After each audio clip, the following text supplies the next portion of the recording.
Hey.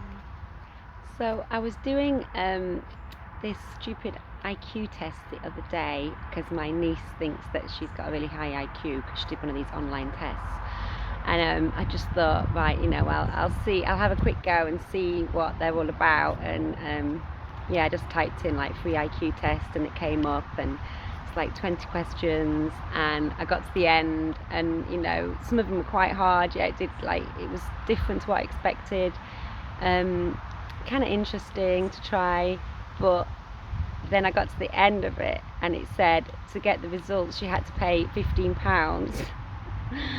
Right, and I thought, oh, maybe that's like the real IQ test, like, are you stupid and egotistical enough to actually pay £15 for something that said it was free? So yeah, I didn't do that, but I'm sure many people do. Well, then it got me thinking about like everything that's been going on the last few years, and like, is there a chance maybe that it's been a bit like a giant IQ test?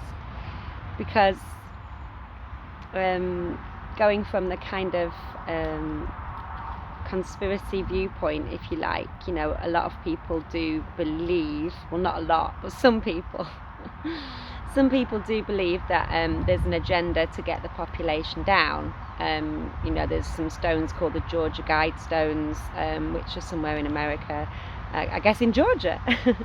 And yeah, they talk about the population being a fraction of what it is now, and there's all these like kind of rules laid out, and yeah, it's interesting if you want to have a little look at that.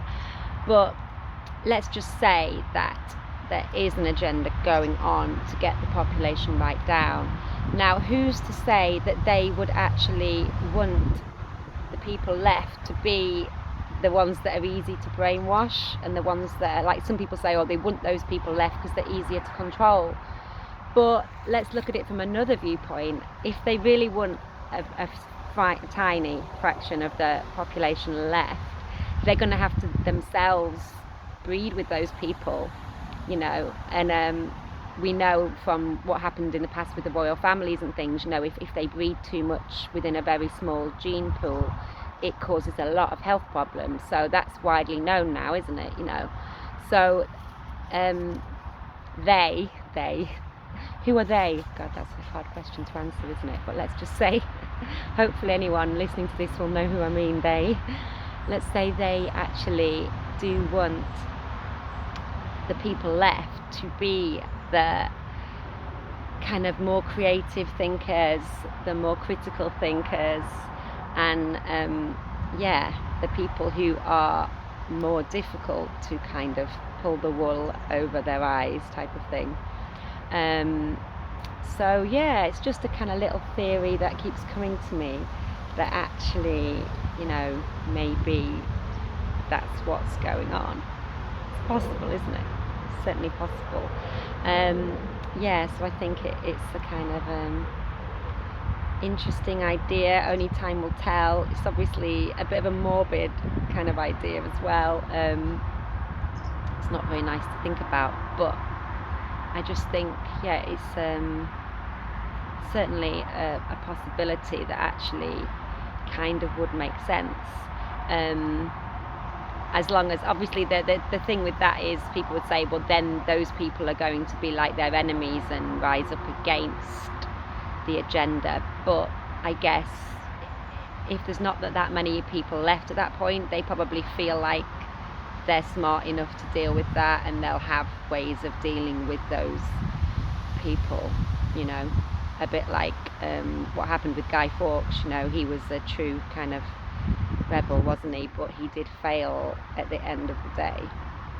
So they will have all of these things infiltrated as well. That's why I know that a lot of people end up a bit paranoid. In fact, one of the reasons I stopped going to protests in the end was because I started getting a little bit paranoid, and I had to kind of like, give myself a bit of a slap and be like, right, you've got to snap out of this. Because even though I might have been right, like, I'm sure there were some people at the protests who were not there for the right reasons and were more kind of, spying and trying to kind of figure out who's behind things and whatever.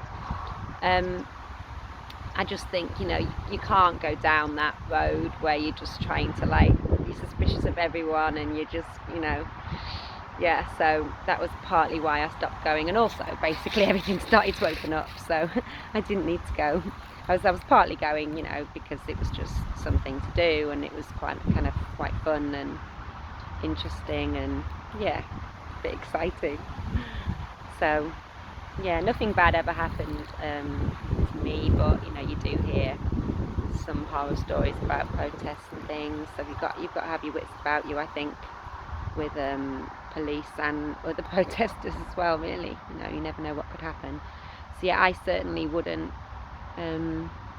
trust anyone 100% that I've met at anything like that. Really.